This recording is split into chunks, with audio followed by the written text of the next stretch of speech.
नमस्कार, the publish में आप सभी का स्वागत है। मैं हूं वरुण शर्मा। पूरे देश में कोरोना के बढ़ते संक्रमण से हर कोई परेशान है और अगर जम्मू कश्मीर की बात करें तो जम्मू कश्मीर में भी लगातार मरीजों की मौतों का सिलसिला लगातार जारी है। और जीएमसी प्रशासन की अगर बात करें तो उनके ढीले रवैये की वजह से या फिर ऑक्सीजन की कमी से कई लोगों की जान जा चुकी है। और लगातार जम्मू कश्मीर के लोग जम्मू वासियों की अगर हम बात करें तो वो ये गुजारिश कर रहे थे कि जम्मू कश्मीर के उपराज्यपाल मनोहर सिन्हा जी जीएमसी का एक दौरा करें ताकि इनके ढीले रवैये को देखें और उन पर सख्त कार्रवाई की जाए। जो भी इस पर ढीला रवैया अपना रहा है उस पर सख्त कार्रवाई की जाए। और जब लेफ्टिनेंट गवर्नर जीएमसी का दौरा किया, जब उन्होंने सवाल पूछे, लेकिन जो प्रशासन का जो लोग थे वो कहीं ना कहीं उनके सवालों का जवाब नहीं दे पाए। और ऑक्सीजन की अगर बात करें तो धांधली का आरोप भी जो है वो इस पर लगाया गया कि ऑक्सीजन की धांधली लगातार यहाँ पर जारी है। और अब जम्मू प्रशासन हरकत में आया है और जो लिक्विड ऑक्सीजन की अगर बात करें तो उसकी कमी जीएमसी प्रशासन में लगातार जारी थी। अब उसकी भरपाई करने के लिए एक यहाँ पर लिक्विड ऑक्सीजन प्लांट जो है वो लगाया जा रहा है और लगभग 18 करोड़ की लागत से ये ऑक्सीजन प्लांट जो है उसकी शुरुआत हो चुकी है। और 31 अक्टूबर से पहले इस प्लांट को जो है वो कंप्लीट करने के लिए कहा गया है ताकि जो जीएमसी गवर्नमेंट मेडिकल कॉलेज की अगर हम बात करें लिक्विड ऑक्सीजन की जो कमी है उसे पूरा किया जाए। तो क्या जम्मू प्रशासन इतना ढीला था कि 8 महीने के बाद उन्हें याद आया कि ऑक्सीजन की कमी हो सकती थी? तो ज़्यादा जानकारी के लिए हमारे साथ सोमनाथ डबगोत्रा जी मौजूद हैं जो कि सोशल एक्टिविस्ट हैं और गवर्नमेंट मेडिकल कॉलेज को अच्छे से जानते भी हैं। डबगोत्रा साहब, देर आए दुरुस्त आए ये कहें या फिर ढीला रवैया कहें, क्योंकि ये कार्रवाई जो आज हो रही है ये पहले भी की जा सकती थी ताकि जिन लोगों की मौत हुई है उन्हें बचाया भी जा सकता था। देर आए दुरुस्त आए लेकिन अधूरा आए।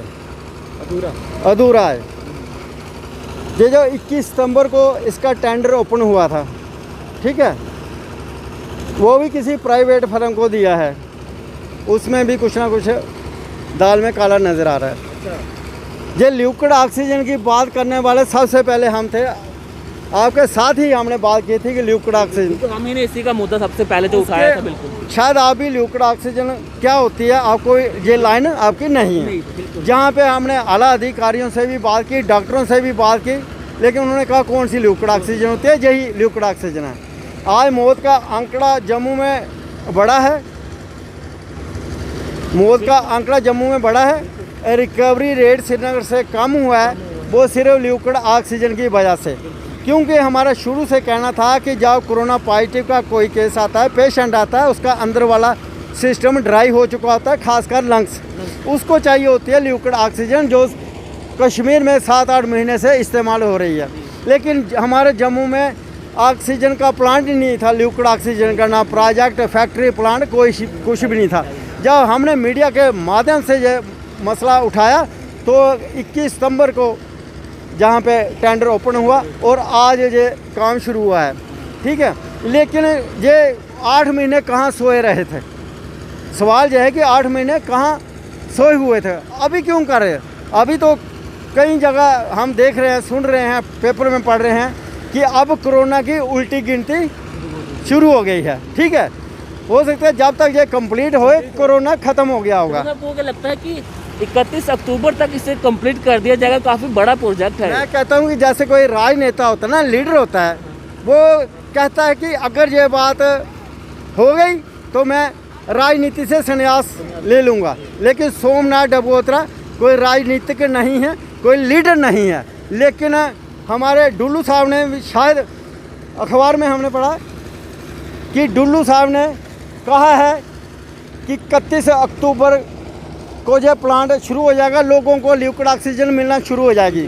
मैं राजनेता नहीं हूँ ना लीडर हूँ, लेकिन मैं ये एक वार्न करता हूँ, ये कहता हूँ कि 31 अक्टूबर तक अगर ये प्लांट शुरू हो गया तो सोमनाथ डबगोत्रा जो अपना सोशल वर्क है वो आपको तकलीफ़ होती है ना, हॉस्पिटल के अंदर करता है। लेकिन मैं ये नहीं कहूँगा कि मैं अपना सोशल वर्क करना बंद कर दूँगा।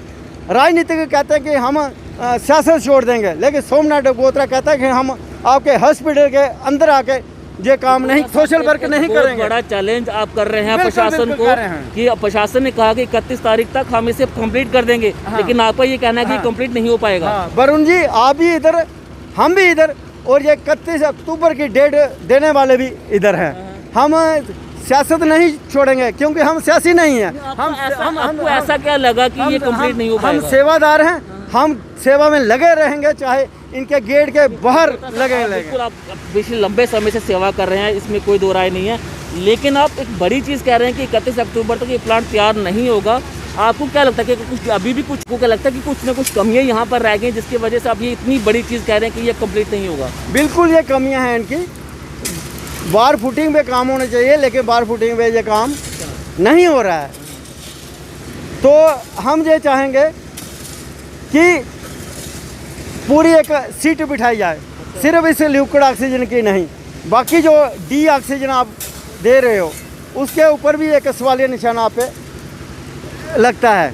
और कई चीज़ें ऐसी हैं, जैसे वेंटिलेटर आए थे आपके प्राइम मिनिस्टर केयर फंड से, लेकिन आपके जो इंजीनियर थे उन्होंने रिजेक्ट कर दिए, ठीक है। और अभी तक जो सहूलियत उनको मिलनी चाहिए थी वो नहीं मिली।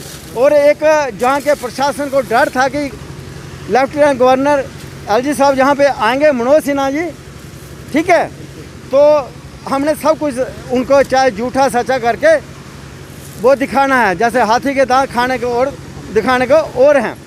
तो जैसे भटनागर सर आए थे, अतुल डुल्लू जी आए थे 15-20 दिन पहले, तो वहाँ पे वाइट चादरें डाल दी गई, कहाँ पे, ट्रालियों पे, उनको अच्छा दिखाने के लिए, अच्छा फोकस देने के लिए।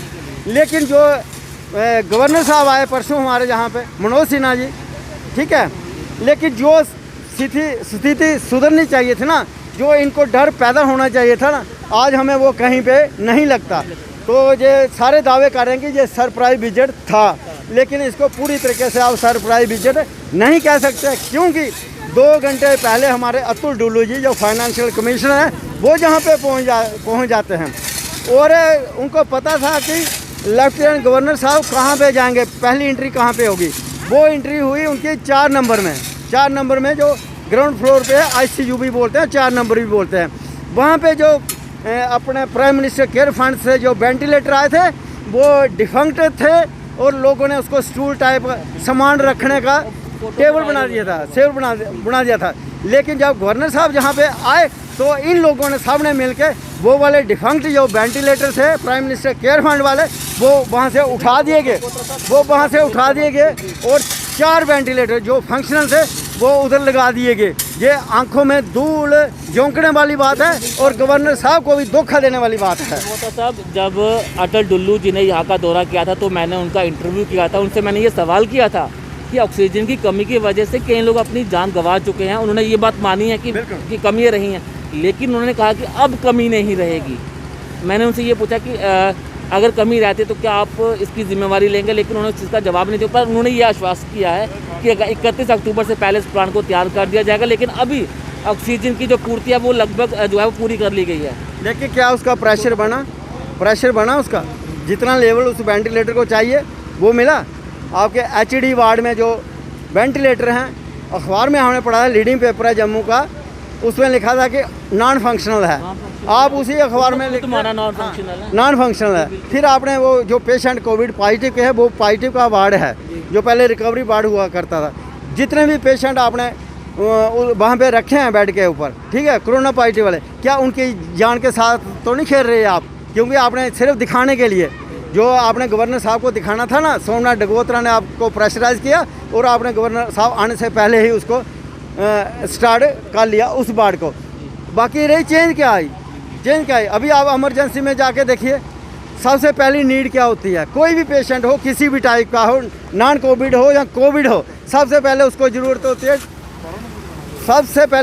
है उसको ट्राली की। आपको जो ट्राली आपको मिलेगी, वरुण जी, आप अगर कुत्ते को भी रोटी देसी घी के साथ भिगो के उस ट्राली पे रखेंगे ना, वो भी भाग जाएगा, क्योंकि आज तक ट्रालियों का सिस्टम सही नहीं हुआ। वेंटिलेटर या लिक्विड ऑक्सीजन कहाँ से आपको पूरी होगी? बहुत बहुत शुक्रिया डॉक्टर साहब हमसे बातचीत करने के लिए। तो लिक्विड ऑक्सीजन प्लांट की तैयारियां तो पूरी हो चुकी है, लेकिन सवालों के घेरों के बीच में, क्योंकि डोबोगोता साहब जो कि लगातार GMC प्रशासन की पोल खोलते हुए नज़र आते हैं और एक बार फिर से इन्होंने साफ कर दिया कि 31 अक्टूबर तक क्या ये प्लांट शुरू हो पाएगा।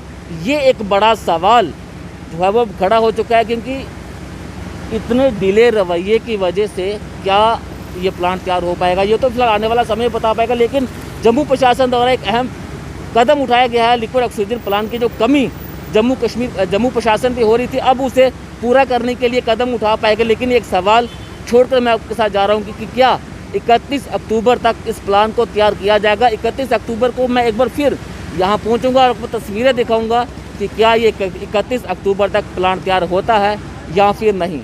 बने रहें द पब्लिश के साथ। धन्यवाद।